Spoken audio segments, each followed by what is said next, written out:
G'day Rockstars, Coach Brad here, and an interesting take on E-curves for you today, exponential curves. So some of you have seen my videos about finding distinctions and 6 steps within business and how this curve applies to it. I mean, this curve applies to everything in life in terms of how we generally achieve things. When we start out on a goal, it's generally pretty slow going, and if this is, our output here, it takes some while to get some head of steam up before we actually get some serious results. So think of it like when you go to the gym. Your first rep, yeah, it's not too bad. Second rep, third rep, fourth rep, you're lifting your weights. The real difference in training comes at the back end when your muscles are at failure, but you can't just jump to this point here.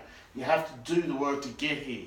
In the 6 steps to business, I talked about mastery, niche, leverage, and team, and how over time it seems like nothing's happening, but you're building some momentum up. Compound interest is the same. If you've ever seen how the compound interest formula works, it's like nothing, nothing, nothing, nothing, nothing, and all of a sudden it compounds on top of each other and it takes off.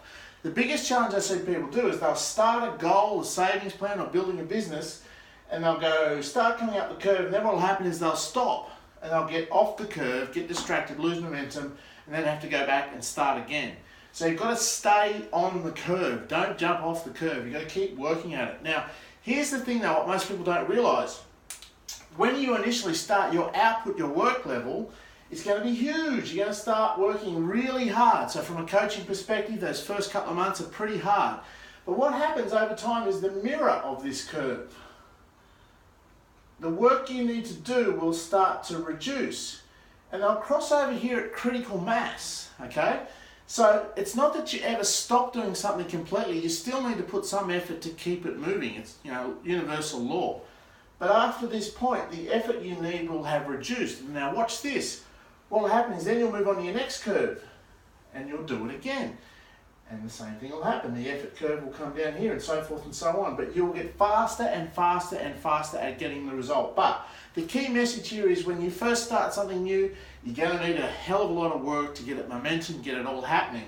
But eventually you'll get to a point where it starts to hit that critical mass and momentum builds, and you'll get to this point here where the effort you need will start to flatten out.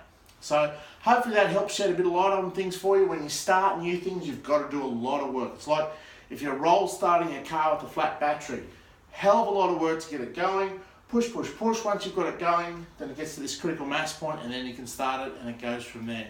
So thanks for watching. Hope this is helpful to you. Just be aware, got to do a lot of work to start with, but it'll be worth it in the end. Thanks for watching.